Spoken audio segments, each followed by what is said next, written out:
If all goes well, you'll receive a package like this. On top is the manual with video links, download links, and keynotes to read first.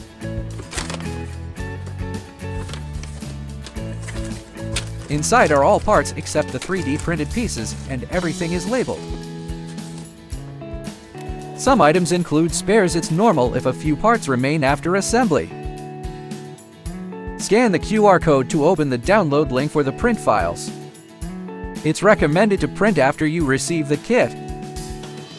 Among all parts, gears must be printed in PLA or Plus CF or similarly rigid engineering materials, especially the two bevel gears. The 3D print plate is prepared. You can print directly. Be careful when removing the base supports, mainly at these two spots, because this is a linear rail structure. Separate with a scraper, then pull straight out. Forcing it may damage parts.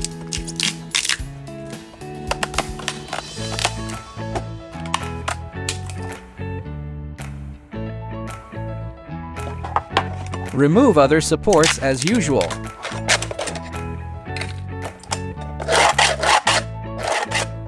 All prints take about 2 days in total. Start with the display module.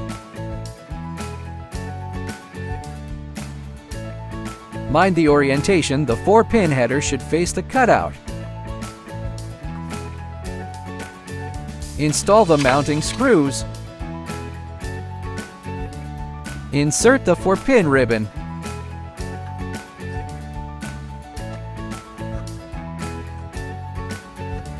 Close the cover. Tighten the screws and the display is done.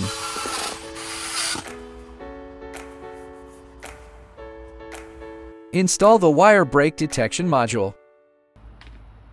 There are many M3 nut seats later. Press fit with a larger screwdriver. If misaligned or dropped in, correct with a small screwdriver. Note the limit switch orientation. This also matches the later wire in direction. Add screws, but do not tighten yet.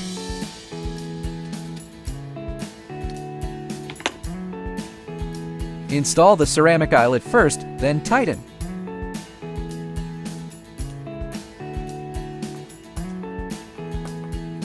Fix the limit switch with M2.3 self-tapping screws.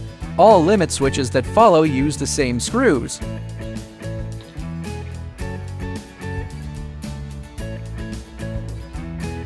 Feed in filament and test the switch status. Install the Z-axis oscillating head. Same as before, hex recesses indicate spots for press-fit M3 nuts. Insert the guide tube all the way in. You may gently flex the gap to push it through. Press-fit the ceramic eyelet.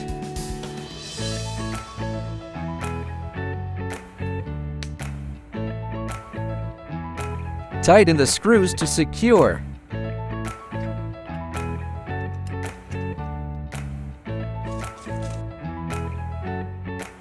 Connect with M320 screws. This is a moving joint. Insert the screw, but do not fully tighten. It must swing freely. Clip on the timing belt.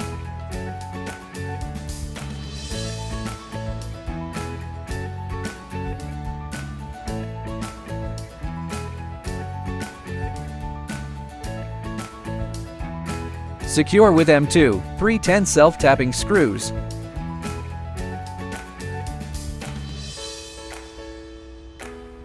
This section is now installed.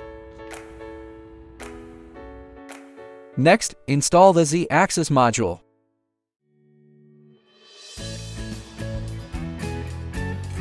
As usual, press fit the nuts first.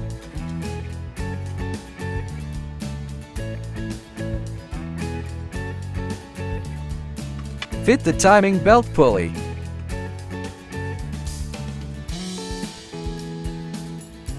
Install the gear with the latch side facing outward.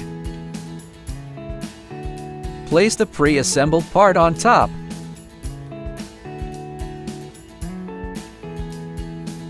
Add a washer.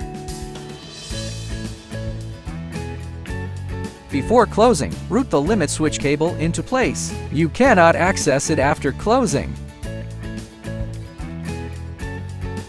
Insert a bushing. Close the two halves in the order washer, bushing, washer.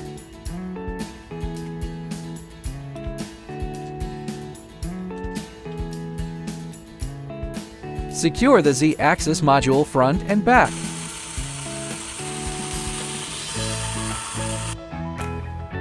Manually turn the timing belt. The drag is heavier, but it should still move freely. Install and secure the limit switch here.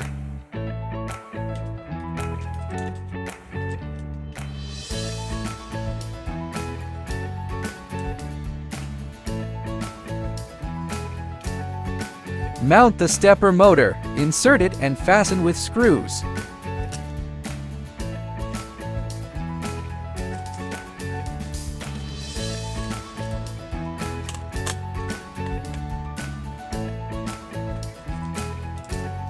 Tidy the cables.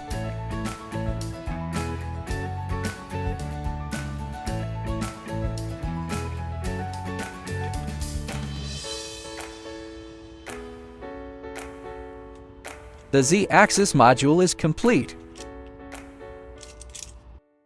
Now install the Z-axis carriage slider. Press fit the M3 nuts first. Install bushings at these three positions. Press in or lightly tap them into place.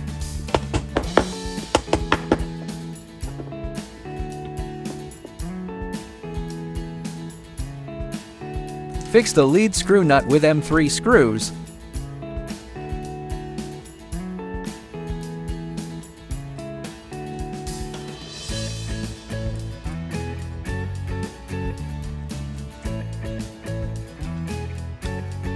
When tightening, keep the plane level to avoid tilting the lead screw nut.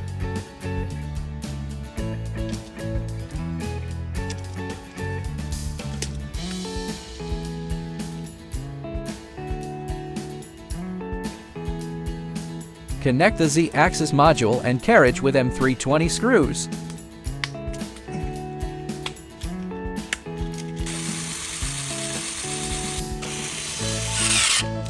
Z-axis carriage connection complete.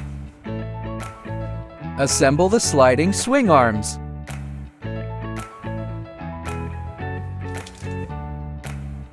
Press the detent ball into the carriage.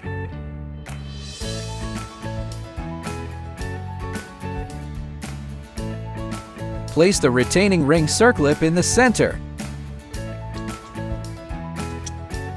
Align it so the circlip is vertical to the base for easier assembly later. Tighten the locking screw. Once tightened, the arm can't rotate. Loosen it first to adjust later. Repeat the same process for all four.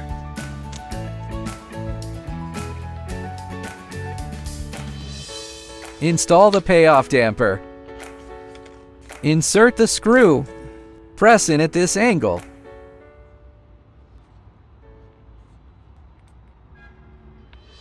This provides friction and will wear over time. Replace as needed.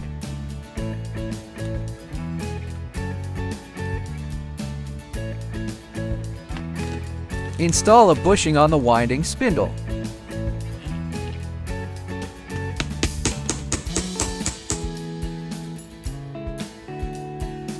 Mount the winding spindle motor.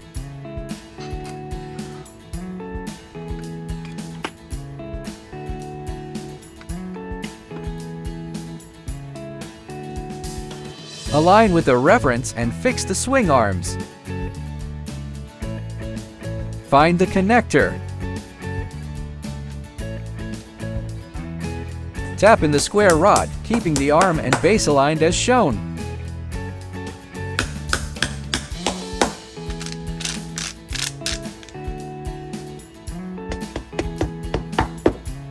Pat it and tap lightly so it protrudes slightly.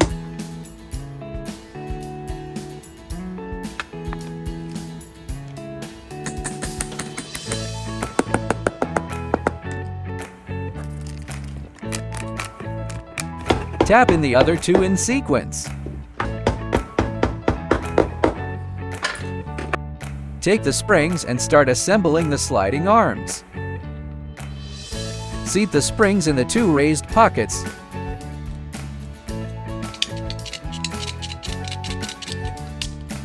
Hold the spring, align with the square hole, and tap in.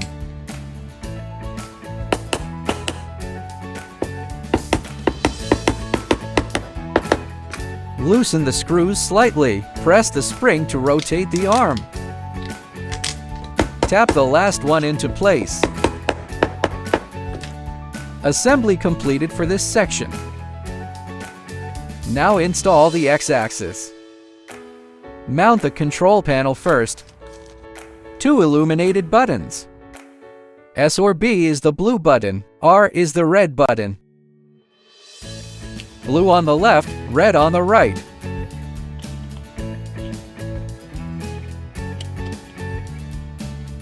Every ribbon cable has a unique connector, no need to worry about plugging them wrong.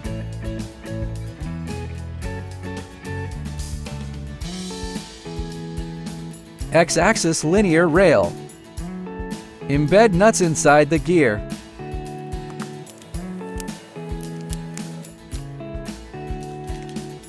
Attach the gear to the flanged bearing, then couple to the lead screw.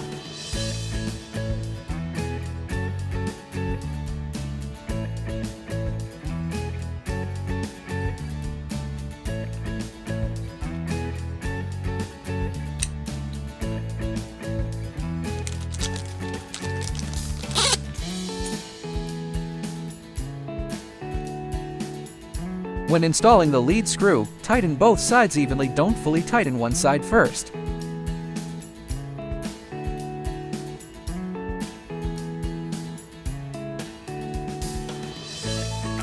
Install the X-axis motor.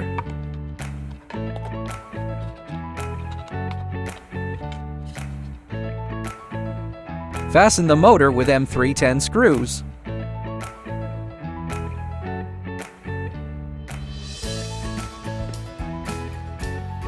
Press fit M3 nuts on both sides.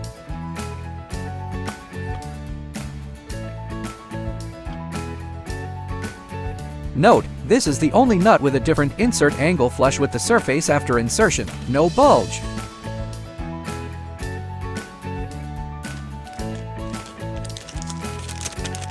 Install the X-axis limit switches.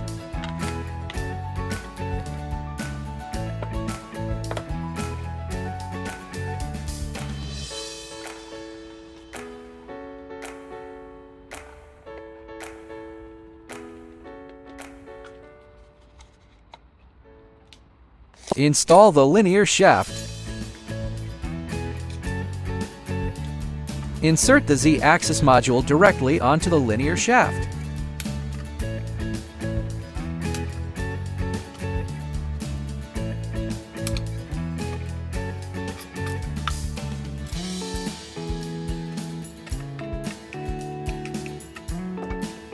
Test the sliding feel. Finally, thread in the lead screw.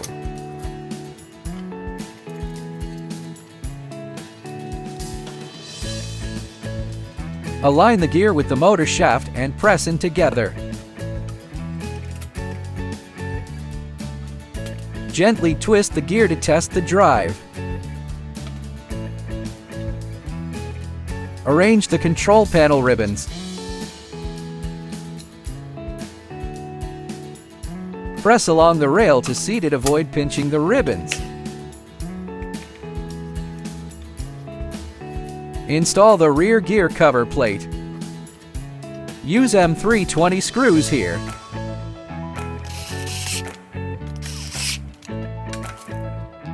X-axis assembly completed.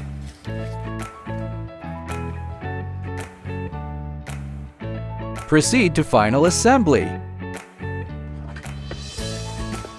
Pre-insert M3 nuts anywhere they can be embedded.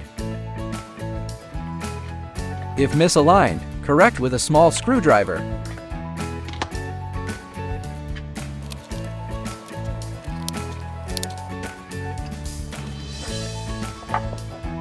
Install the X-axis module first.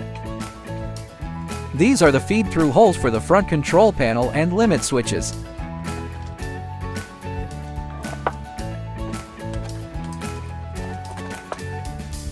These two holes link the X-axis and the base. When fastening, don't pinch the bottom ribbons.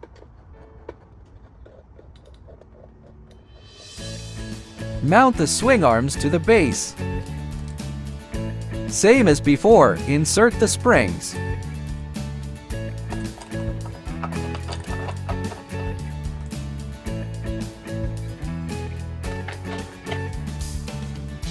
Secure the arms with screws.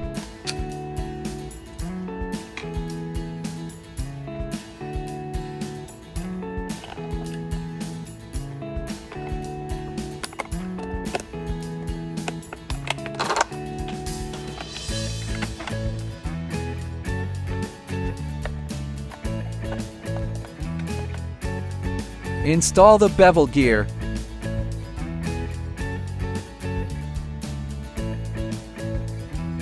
Insert the captive nut. Add the screw, but don't tighten yet.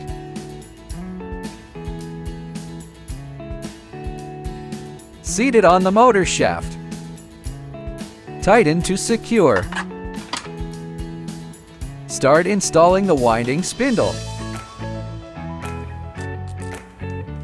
Use a washer to space the swing arm from the bevel gear.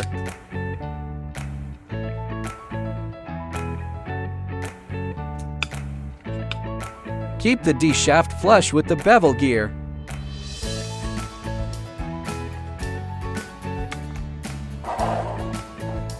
Push in the sliding swing arm.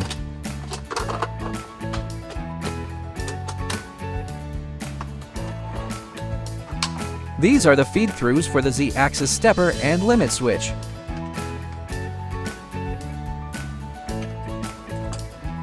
These are the feed-throughs for the Y-axis winding spindle motor and its nearby limit switch.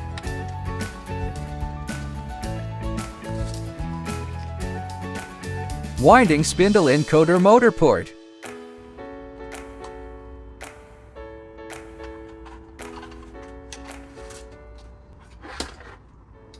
X-axis encoder motor port.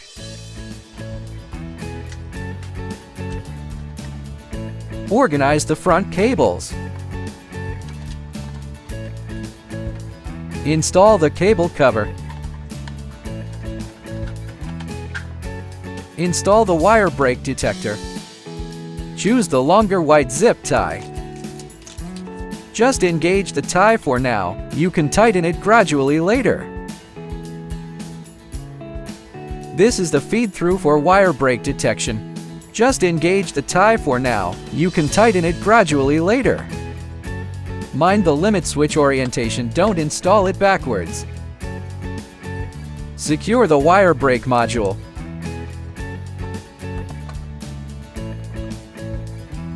After installation, keep the height at 70 millimeters. This is critical for a smooth wire outlet. Install the control board. Fasten the control board with screws first. Interfaces on the device are shown here. Limit switches, buttons, stepper motors, encoder motors, and the display all have dedicated ports. So don't worry about mixing them up, just match the connector type and location carefully.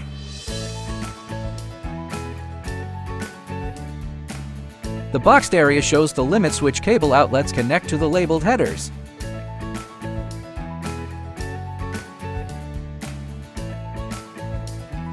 Find the blue button LED cable and connect it here. You can also power on and plug in one at a time to confirm colors. These are the motor ports labels on the PCB indicate their functions.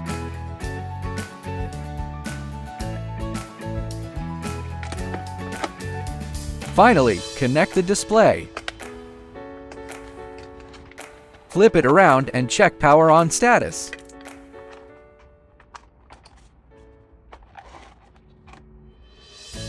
Test each limit switch for open or close status.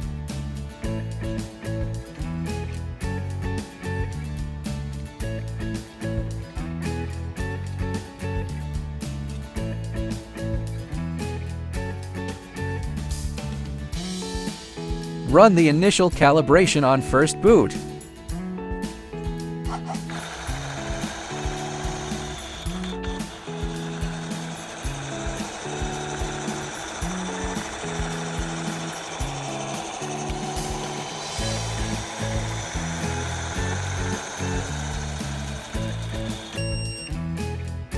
If all looks good, use zip ties to tidy the wire harness.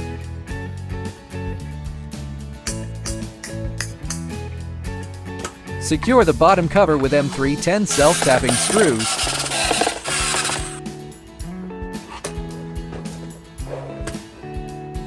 Finally, install the winding spindle. The one provided here is a general-purpose spindle.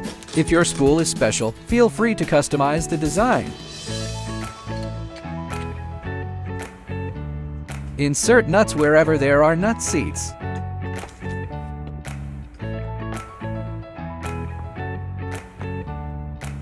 Add screws. Do the final tightening at the end.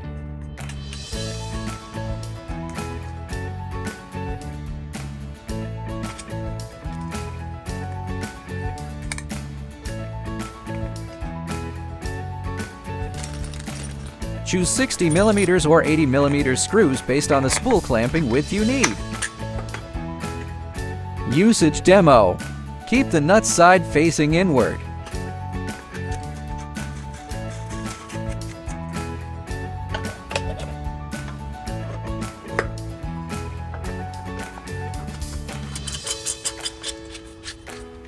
Insert the swing arm and it's ready to use. Insert the winding spindle clamp onto the D shaft. Tighten the set screw.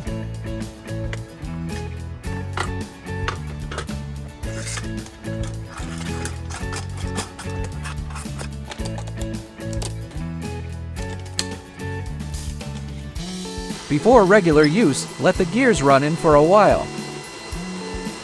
Select a preset you're not using. Turn off wire brake detection. Zero the X-axis offset and set the travel to maximum. Set the speed to maximum as well.